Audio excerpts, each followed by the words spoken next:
Salut, c'est Trado, content de vous retrouver pour la mise à jour de la préparation de la semaine de trading. Alors, je vais être franc avec vous, vous avez été très nombreux à me dire que vous n'aimiez pas le nouveau format, que vous préfériez le format ancien, donc c'est pas la peine de vous torturer pour rien.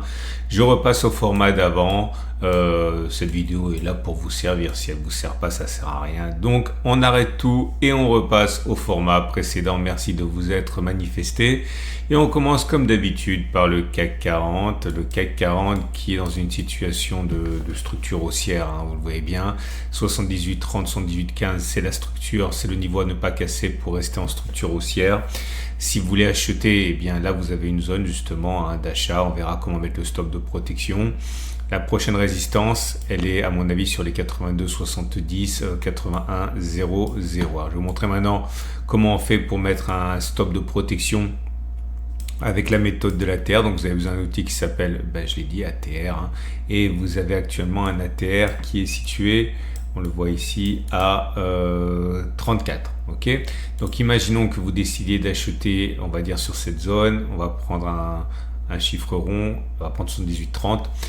Donc vous prenez votre calculatrice et vous prenez le point d'entrée, on va dire que c'est 78,30.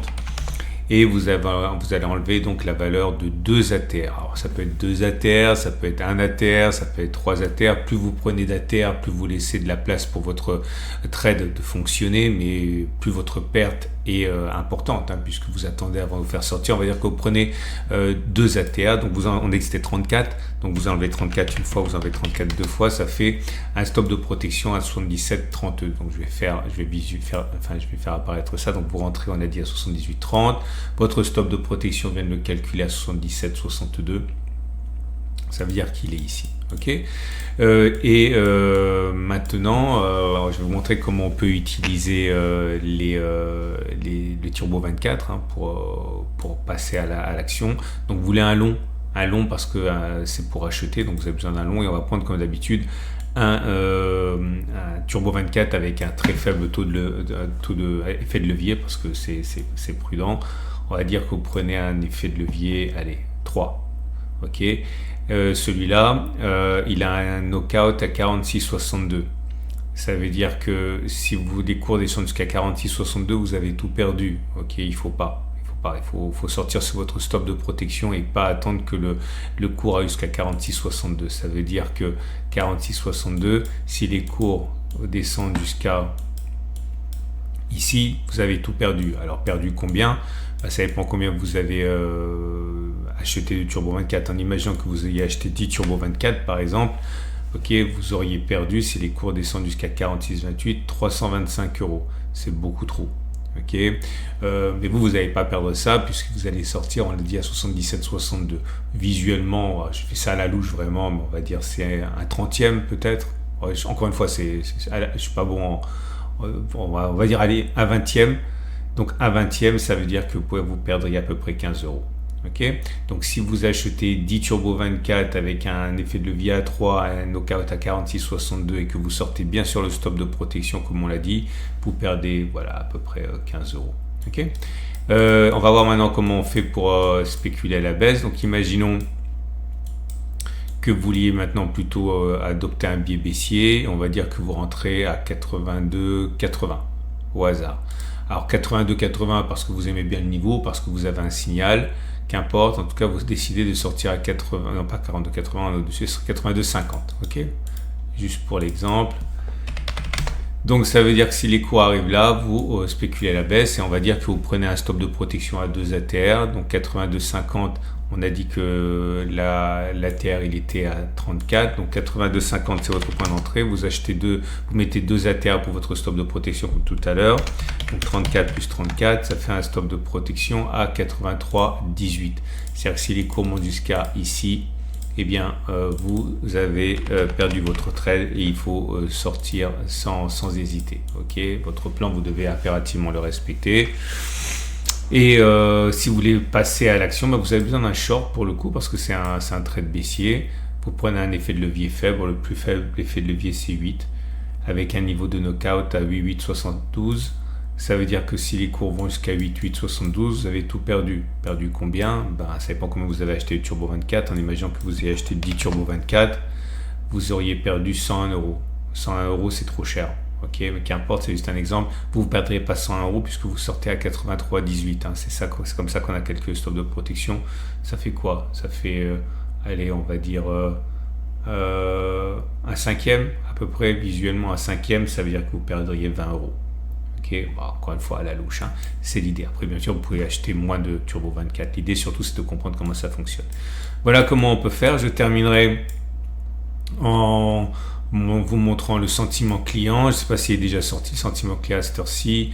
Oui, les traders particuliers sont 65% longs. Ok, il faut savoir que généralement la majorité a tort. Hein. Donc, en tout cas, là, on est long. Et dernière chose, je vous montre les bougies Aiki Nashi. Et c'est rouge. C'est rouge sans mèche haute, autrement dit, il est plus possible que ça continue de descendre plutôt que l'on ait fait les plus bas sur le CAC 40.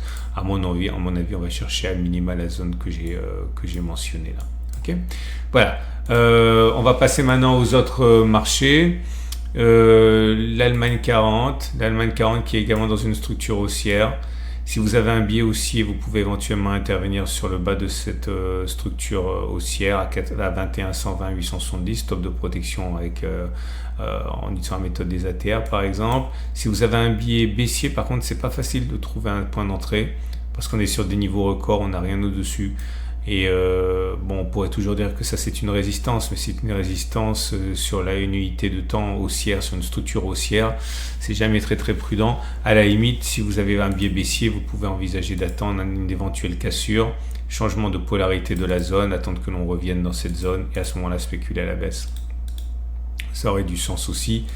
Et au moins il y aurait, on va dire, une certaine cohérence avec le trade et le trading vous savez, l'idée, ça je le dis souvent, mais la prudence, c'est pas obligé avec l'expérience, vous pouvez prendre des libertés, mais généralement on dit qu'il faut trader dans le sens de la tendance ou alors trader contre le sens de la tendance s'il s'agit d'un support, une résistance sur une unité de temps supérieure. Okay. Dernière chose, je vous ai dit que vous pouvez rentrer sur signal. C'est facile en fait. Les signaux, je vous en propose quasiment un par jour. Vous allez sur ma chaîne YouTube, vous tapez donc YouTube Tradosor et vous allez arriver ici et dans les vidéos qui sont labellisées IG, comme ça vous avez quasiment toujours un setup que je vous présente. Ok, c'est de ça dont je parle. Voilà, on va passer maintenant à l'US 500, le SP 500, c'est pareil. On est dans une situation qui est plutôt haussière. Alors ça c'est en train de se jouer maintenant en fait, hein, parce que la bougie, en étant en structure haussière, vous le voyez, avec des hauts ascendants, des creux ascendants, mais il semblerait qu'on soit en train de casser la structure. Et j'ai acté le fait qu'on l'avait cassé. Alors c'est peut-être un peu c'est prématuré puisqu'on n'a pas clôturé la bougie, mais en imaginant que l'on clôture en dessous des 60-65, on sera en structure baissière. Encore une fois, c'est hypothétique pour l'instant parce que la bougie n'est pas calée, finie. Mais si c'est le cas, la zone de résistance deviendrait 61,30, 61,00 si vous avez un biais baissier. Je ne vois pas véritablement de support solide avant un retour sur les 58,45, 57,70. Après, il y a plein de petits supports, c'est pas la question, ici, là, mais il me semble que c'est assez fragile. Okay. Le Nasdaq, ah oui, j'ai oublié de vous montrer le sentiment client, s'il est déjà disponible, long. Ok, la plupart des clients IG sont acheteurs. L'US Texan ou le Nasdaq, là c'est pareil, la tendance de très court terme semble baissière. On a une zone de support à 20 715, 20 300.